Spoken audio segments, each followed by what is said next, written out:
তো হে এভরিওয়ান, আজকে সকালটা শুরু হচ্ছে হাতে ঘর মোছা দিয়ে। হ্যাঁ, মা আজকে বাড়িতে নেই, গেছে মার্কেটে।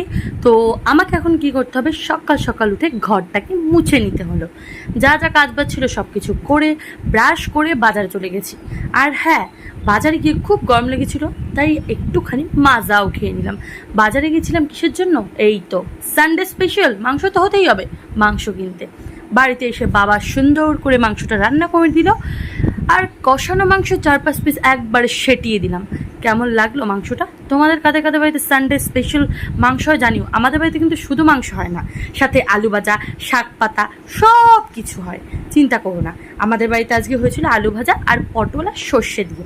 তারপর বিকালবেলা একটু কি করব, খেতে তো ইচ্ছা করবেই। পেয়ারা ছিল, সেটাকে মাখিয়ে নিয়ে দোকানে গিয়ে একটু দোকানটা সামলালাম।